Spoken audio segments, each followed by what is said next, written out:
All right. Thanks for being here. Tyler Brooke, podcaster, creator, some other things we'll talk about.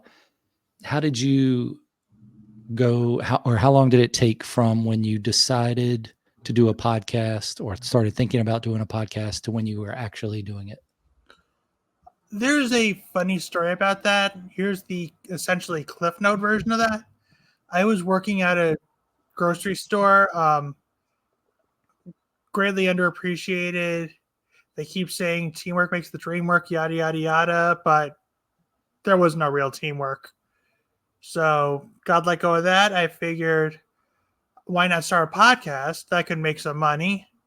And that's how that started. From there, I got several offers to be guests and whatnot. And during one of the shows, we were tossing around the idea about this audio series involving the X-Men. But, it's like, how people talk at a bar where they're saying, oh, hey, we should do this, but it never goes anywhere. Mm-hmm. I kind of got tired of waiting. So I started it by myself. And I've got about 60 people involved in the project, whether as a musician, a voiceover, or animator. And here we are now. And do you do that and the podcast, or did you do the podcast? Are you still doing that? I'm still doing it. I'm just taking a break from it because a lot of people, and I know I did this with you, and I apologize for that. I'm really busy with stuff, just dealing with a lot of personal stuff. They don't always get back to you when they should. So, it's kind of like the expression of crying kittens. That's kind of what it felt like half the time. But I do plan on returning for the Geek Talk with Tyler show in October, which is next month. Yep. Did you say karate and kittens? No, karate and kittens. Like herding kittens. Oh, okay. Okay. Herding kittens. Okay. All right. I was going to say, I hadn't heard the karate and kittens one. All right. So that does sound like a good TV show, right? Yeah, it could catch on. Yeah, like a discount. Hey, we don't have the Teenage Mutant Ninja Turtles, but we have karate kittens. Maybe you get some people from Always Sunny in Philadelphia to be on there and have a little Kitten Mittens callback too, because it makes me think about that. Hey, as long as we get Danny DeVito to voice the grouchy old tiger, I'm happy with it. Okay, he's a tiger. Okay, I can see that. With your with podcasting, for me, when I first started, my biggest concern was, am I going to be able to be consistent? Whether I choose to do a release every week, multiple times a week, or every month, or whatever the way I was going to release it was going to be. Was I going to be able to be consistent, and how was I going to get guests to be on there? So, how do you book your guests, and how do you do your scheduling? I try to do it in advance. Since next month is the month of Halloween, one of my friends and I are going to do an honorary Halloween special. It's not officially a Halloween special, but it's just creepy enough to say it's kind of like an honorary one, if that makes sense. It does. It does. So then, do you book people just from people you know? Do you use a matchmaker.fm? Or I have used Matchmaker. I have used another podcast platform. I think it was Booking Guests or something. I've used social media, and that definitely works for me. Facebook, Instagram, the whole 9 yards. And yeah, some people I do know personally. I do try to have a conversation with the ones I don't know personally, so at least that way we can try to figure out our dynamic. Okay. Before you do the podcast, you do that? Yeah, it's just like seeing if we have a good wave. But if it does, otherwise it's just going to be an awkward conversation. What equipment did you start with? And do you have the same stuff you're using now, or did you upgrade anything? No, I'm also trying to get into voice acting, and this is the related part. Mine was just basically a laptop. Then I don't know the exact model, another microphone. But since I'm getting to voiceovers, I got I think it's not a Bluetooth. I think it's like a blue. The company is blue, but it's basically a more spherical shaped microphone, but it's really good for if you're trying to get into voiceovers or voice acting Hmm. right now. So I'm doing that plus my good old laptop. Okay. And is it just audio or do you do video on there as well? I saw it on Spotify. I didn't see video part. No, that's really audio. But when I do the spin-off podcast for the Undateable X-Men cast, that one I'm thinking about using StreamYard. Yeah, I looked at Zoom and StreamYard when I started and a couple other ones. And StreamYard seemed to be simple enough, but also had the features. One of the biggest things was when you have somebody come on, you don't want them to have to download any software in order to be on. And Zoom seemed to be more like that. You had to have Zoom to get on. So Yeah, that's why I'm very pro Google Meet. Plus, it doesn't time you like Zoom does. yeah. StreamYard I like, and I started with the non-pay version and then upgraded to the pay version of it, and it's pretty good. I think it's a 400 or close to 500 a year, but with all the features you get, it's easy to work and easy for other people to get onto as well. So Yeah, it's pretty good. yeah, it's very good work. This actually is my first podcast where I was a guest for that I did stream. We did the fandom podcast I did with one of my associates, Bradley Boone. We discussed the fandom of Gargoyles. If you remember that show back in the day. I do. Goliath, Brooklyn, Broadway. Yeah. Oh, if you want the show to continue, by the way, hashtag keep binging Gargoyles. Oh, okay. Yeah, but it's going to continue more from the comic, like Ray Wiseman wanted, instead of that season 3, which was. Are you familiar with filler content? Yes. Yeah, except for the first episode, all of season 3 was filler. Huh. Yeah. I don't remember the different seasons of it. I guess I wasn't. Basically, the episode right after where the Gargoyles lose their second home, which is the clock tower above the police station, and Xanatos welcomes them back to their original castle. That was the end of the second season. Then the first one was the whole controversy, which surprisingly enough, Macbeth was pro gargoyle, considering their past. Mm-hmm. And then everything from then on, after that first episode, that was all filler. Oh. So then when you started doing your podcast, how did you decide on the format for it? You mean like what we're going to be discussing? Yeah, like how you were going to set it up and like the time, when you were going to release it, all that. At first, I really didn't have a plan per se. I mean, I was just glad that I even had a topic. So we'd basically anything you would see at a comic book convention, we would discuss about comics, anime, manga, media today, stuff like that. But I tried doing it one day a week, but scheduling is a real bitch. So at this point, I try to aim for one day, or at least try to aim for the weekend. But at this point, if it happens, it happens. But I would say the trickier part right now, from what I'm doing, the Undateable X-Men series, that one's kind of the more trickier situation. I mean, the script writing and casting are easy. It's just the follow up with getting everybody's lines. It's the real tricky part. How do you do your script writing in a script program or? I use Google otherwise? Docs for it, but in terms of getting inspiration for it, I've read a lot of the X-Men comics. I've seen a lot of the X-Men media, whether it's the movies or any of the animated shows from the classic X-Men the Animated Series to Evolution to even Wolverine and the X-Men. If you remember that show a while back.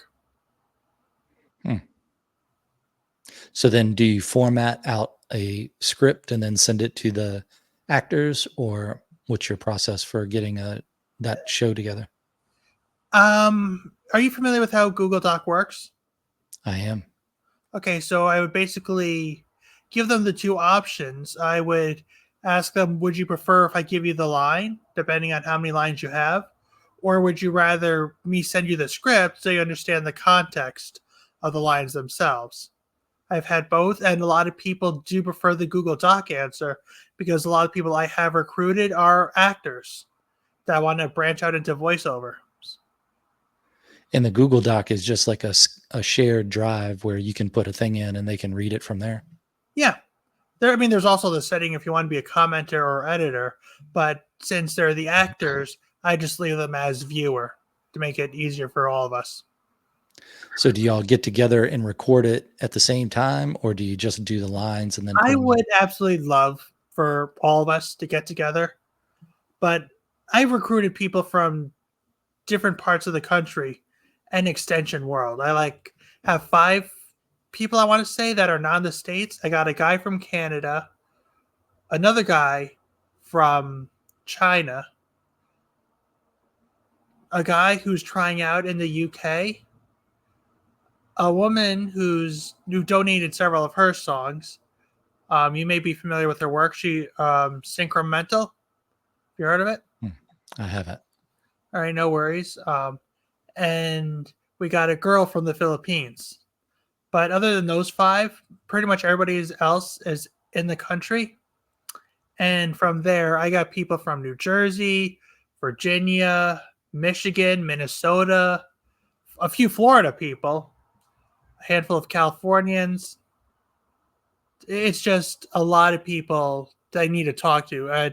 I believe the work they've put into it thus far has really paid off. So you put the script together and then you send it out, or do you develop it with them? I first put the script out, but there are a lot of times where something will be ad-libbed. Like Deadpool, for example, he is actually my favorite character that I've written for. Some of the lines were ad-libbed, and while the actor, Sean Cooper, very talented man, he was laughing. He couldn't get through the entire lines without laughing. It's like, you ever see that South Park episode with the human centipede? Yes. Yeah, Trey Parker actually couldn't get through that recording because he was laughing so much. Yeah, that's a tough watch for anybody who hadn't seen or understand the idea of human centipede. That's something you can YouTube on your own time, but it's shocking. Yeah, it's one of those movies that make you ask, why was this made? And there's multiple ones. I mean, that would be horrific if it was based on real life events. I doubt it. At least I'd like to think I would doubt it, but somewhere in the world it's going on right now. Yeah, just hopefully nowhere here. So then you get your script together, you send it out, and do they record it just wherever they are, and then they send you a file, like an audio file, and then you put them together? Yeah. They send me an audio file. I will ask them to tweak certain things, but sometimes, actually a lot of times, they just get it in one take. Which is interesting because we have a lot of interesting episodes coming up.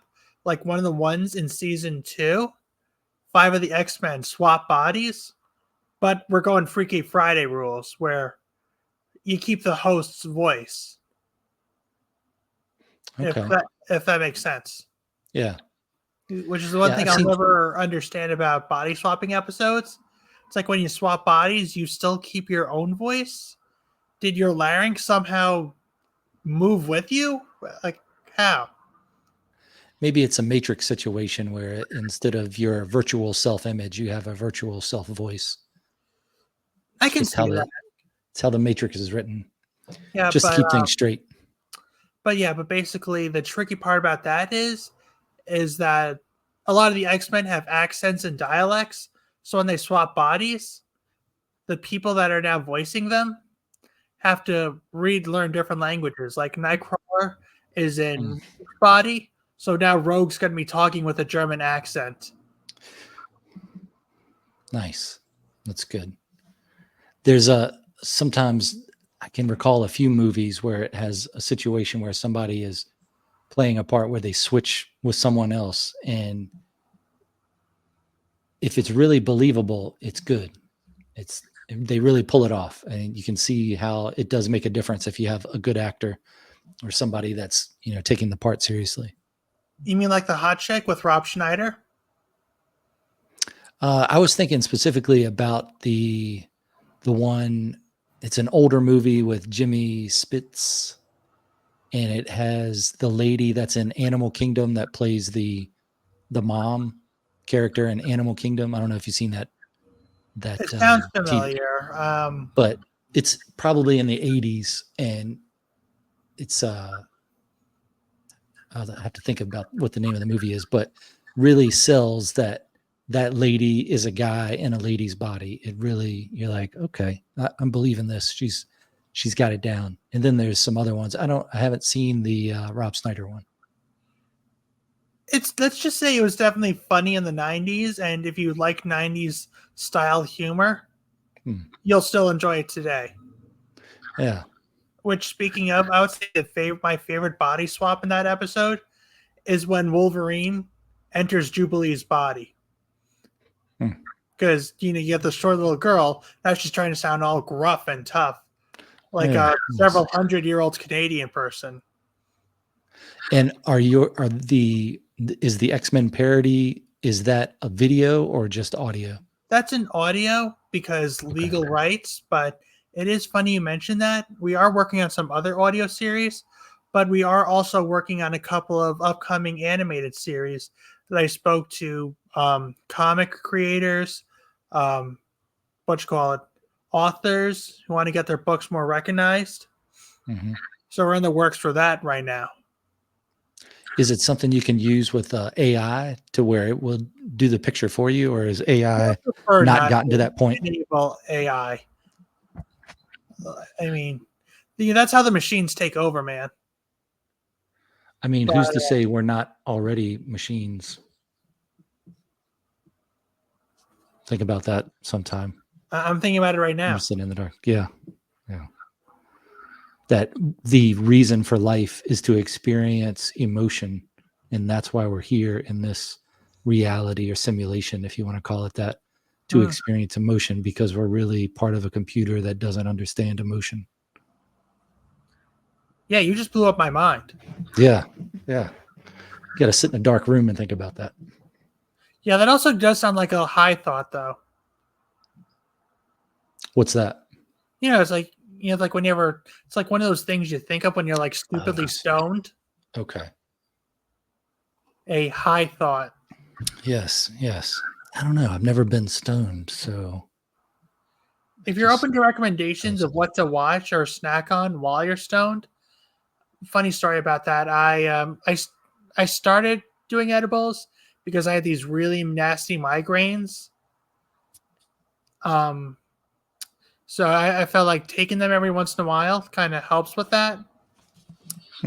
But if you're going to do it for recreational purposes, I definitely recommend animated series. Like anything Disney from the 90s, the Transformers, the movie, the 80s one with Leonard Nimoy. Yeah, classic. Yeah, that classic one. Mm-hmm. As for snackage, I personally like Takis and those little chocolate lava cakes you get from Domino's. Okay. All right. Noted. That Transformers movie, I remember being in the theater at that, and it says, one of the opening things was, it's the year 2005. And I remember counting and thinking, man, 2005, what's the world going to be like? And now it's so long ago. It's really something. Yeah, it really makes you think. Also, here's a question for you since you saw the movie. Okay. Who ended up becoming Scourge? Was it one of the Insecticons or was it Skywarp? Thought it was one of the jets. So Skywarp. Yeah, that would make sense, right? Mm-hmm. Because the Insecticons, there were so many of them. They became like sweeps or something. Yeah. That would make more sense. Yeah. It's kind of in the same era that G.I. Joe animated movie, where you're used to watching it on TV, and when the jets crash or whatever, get blown up, you see a parachute, and then you watch that animated movie with Serpentor and all that, and you go, oh, there's no parachutes. It's just people dying. And you go, oh, that brings it home for a kid. Yeah, it really does. Like the turtles do this a lot. Like what you call it? It's like, oh, hey, cool. I'm going to get mutated into something. But you see a lot with the other series. There's a lot more psychological thought to it. Like, holy shit, I'm pretty much screwed forever. I'm a warthog man. I'm a rhino person. Yeah, it's a la Dr. Monroe stuff. Yeah, pretty much. You remember that animated show Dark Water? It came on like in the evening, and I think it was only 1 or 2 episodes came on because they took it off because they were killing so many people in it. So it was basically Game of Thrones before Game of Thrones was mainstream. Yeah, maybe it wasn't as complicated as that, but it did have cool sayings like "Noche tat," which was an expression for when you saw something. And it had the guy with like 3 or 4 ponytails. You know what I've noticed about animation? America is very tame when compared to other countries. Like if you see animation from England, that's really dark. Or hell, a shit ton of anime, that gets really dark as well. Yeah, Akira and things like that. Yeah. Yeah. Or hell, if you want to go really dark, Grave of the Fireflies. Yeah, that might be the most brutal anime film I've ever seen.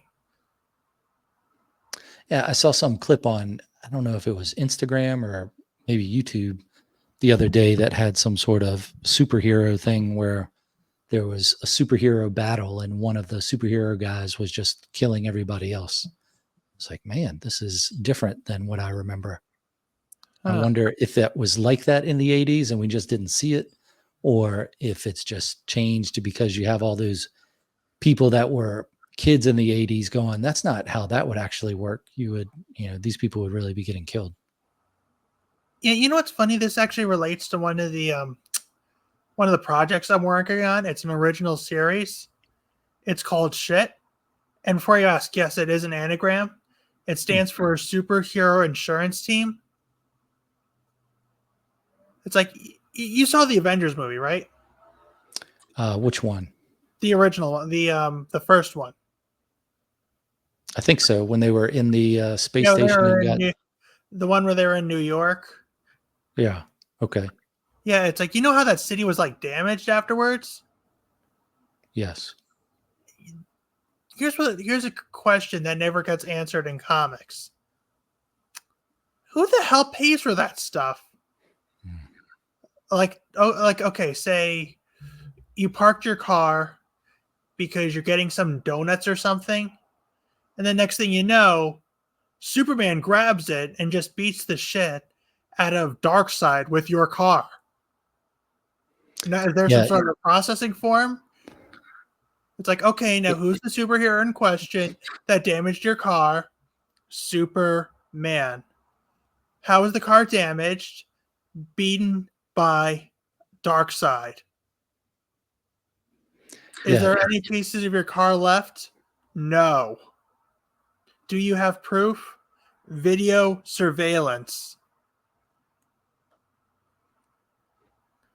There's a lot of those reasonable, like real world questions in the superhero stuff these days, like in The Boys, where the guy runs through the lady and all these other things where you expect more from a superhero story. I guess you didn't think about the realities of it, of what would happen if you're running so fast and you can't, you run through people or whatever.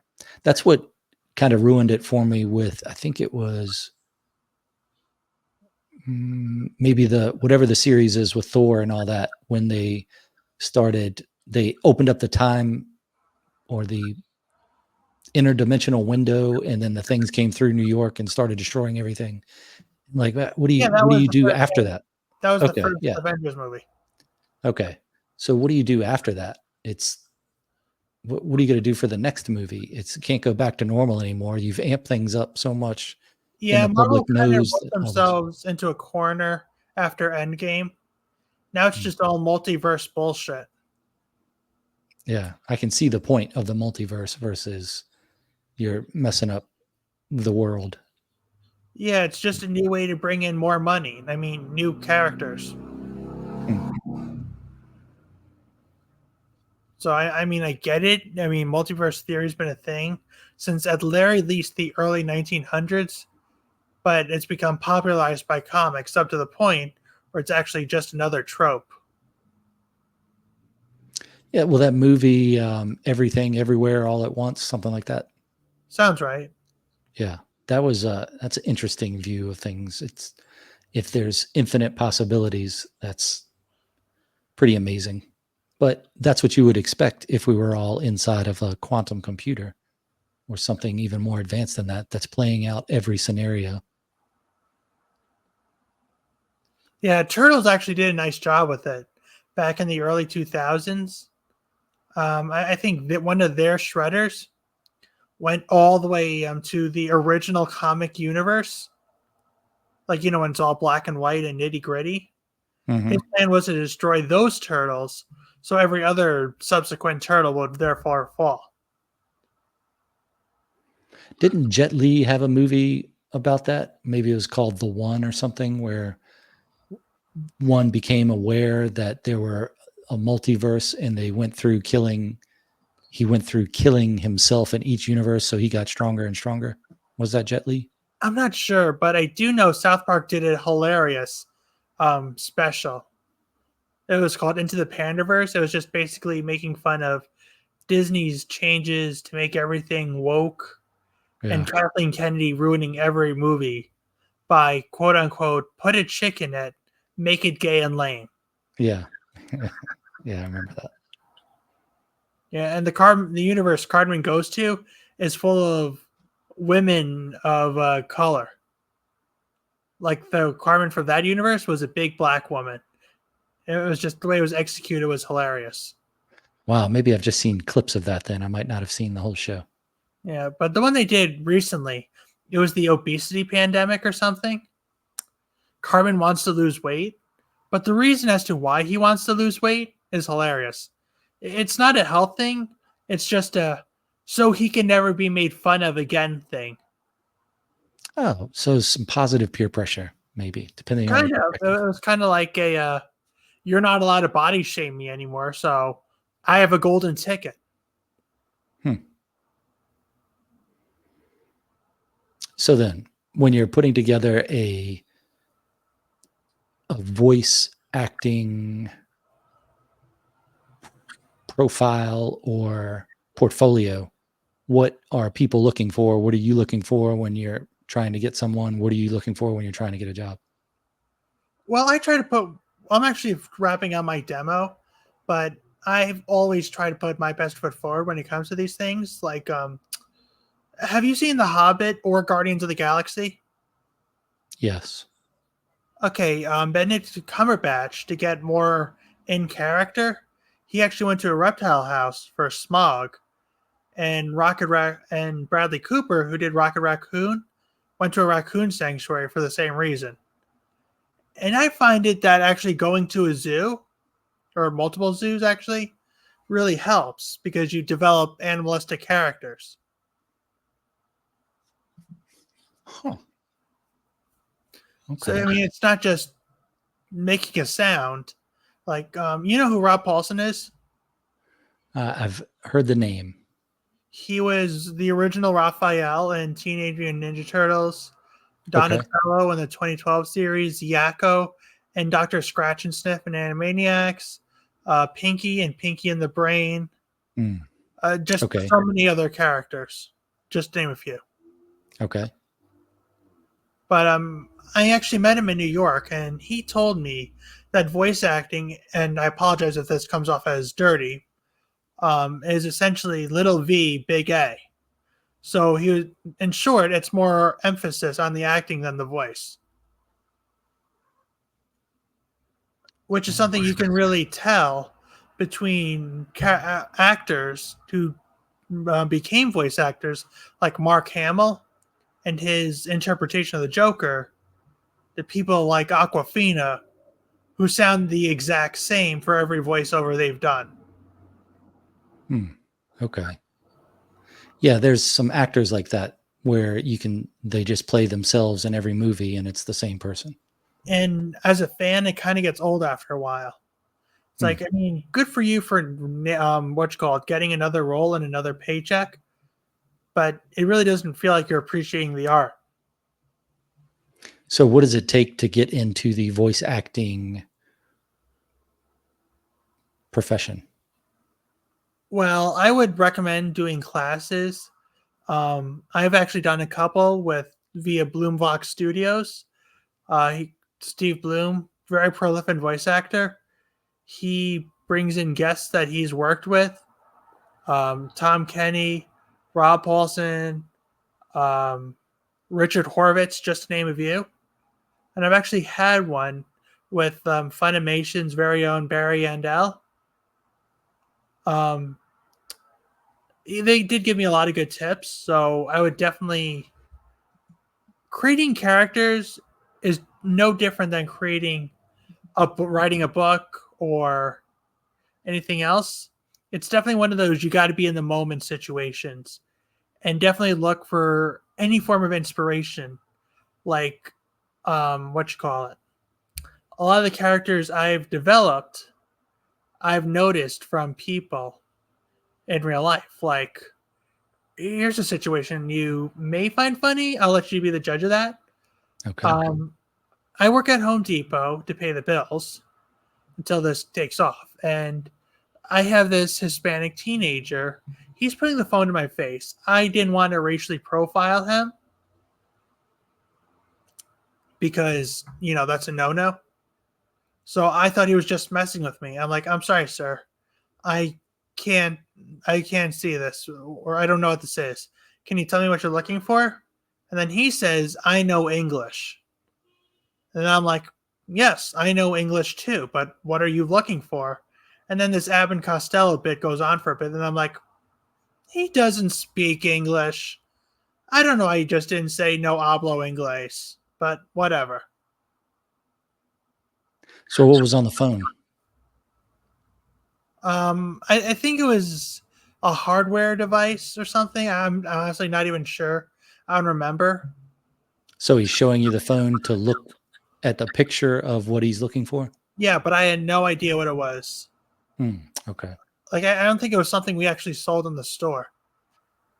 Seems like with like Google Translate and other things like that, it'd be pretty easy to just say what you need to, and then it translates it and the other person can hear it. Yeah, although at this point I can't think of those day laborers without laughing, because it always reminds me of that South Park episode where they were doing the 300 parody.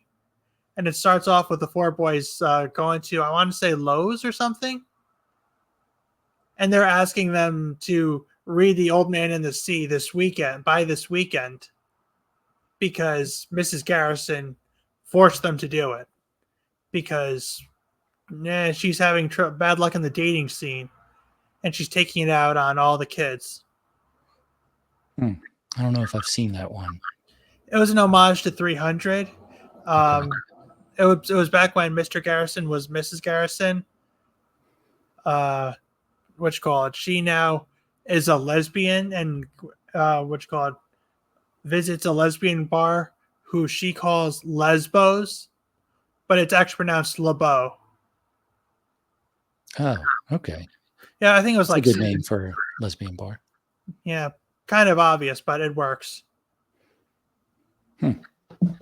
Yeah, we recently, within the past year, looked at some South Park stuff that was just on streaming, and I guess we haven't seen it all yet. Then I don't know.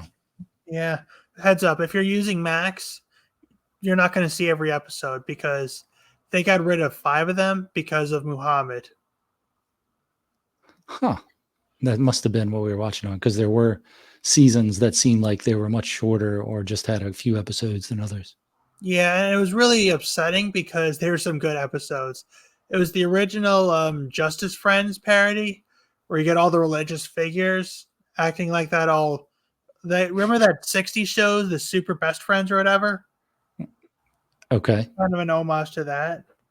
All right. Then it was the 2-part with Family Guy.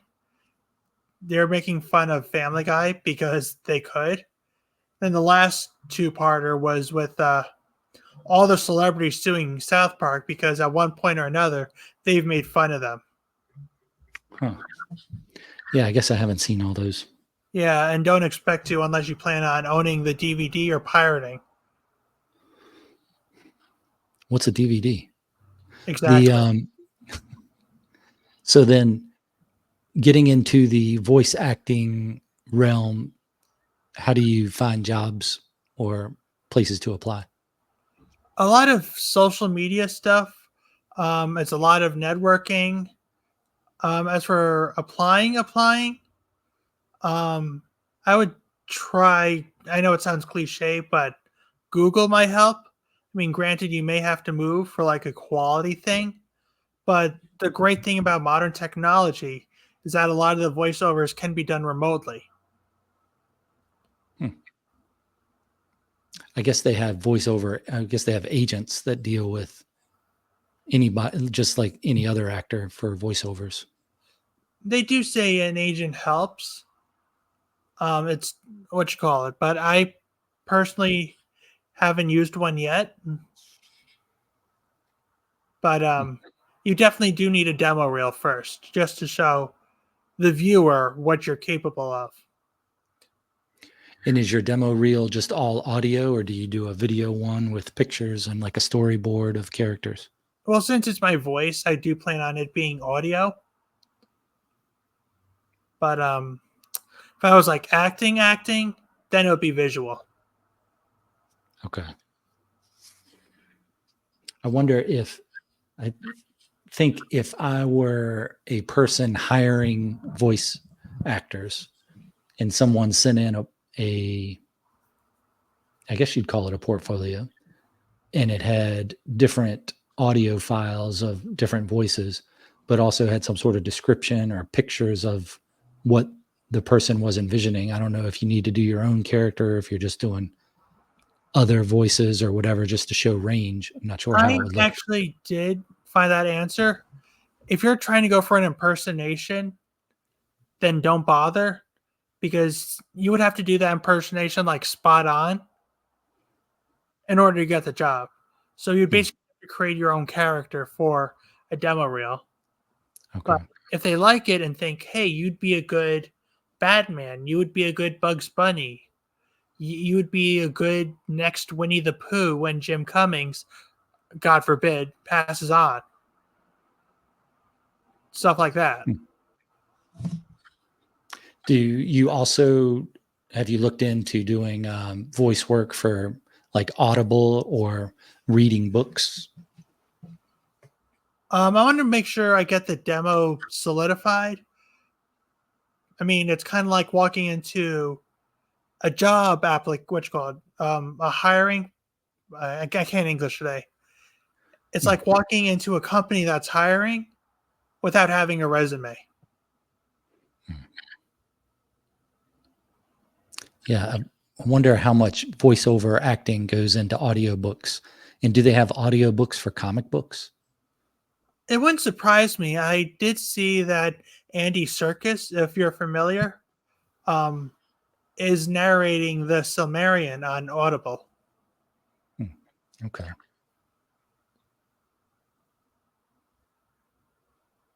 So then, besides doing your X-Men parody and getting things together for voice acting, and you're getting prepared to start back up with your podcast, what other creative outlets do you have going? Well, my buddy and I just celebrated his birthday recently.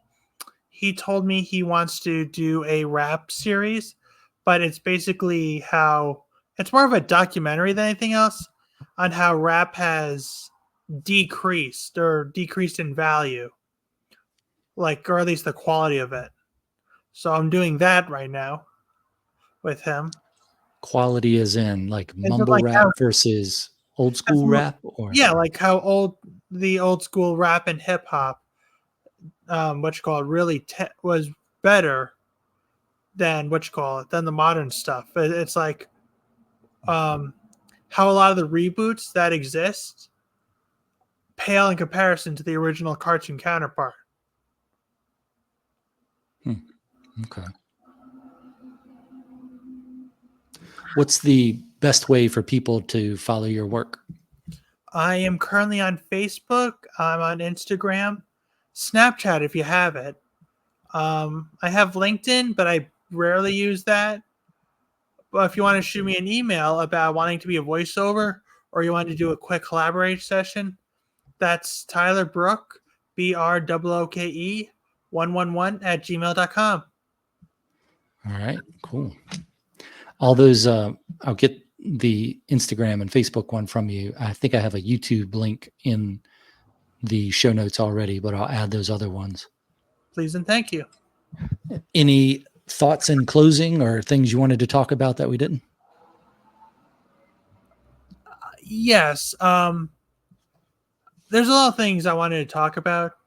All right, let's hear If it. you're, well, this is really more for the audience. If you're ever looking for inspiration for a character, a book, or pretty much just anything in general, don't try it. Just let it happen naturally. Because a lot of the best forms of inspiration come from your everyday life. Okay. All right. Well, those links will be in the show notes. I appreciate your time, and Thank you for having me. I'll talk to you on the other side of this musical exit. Right on.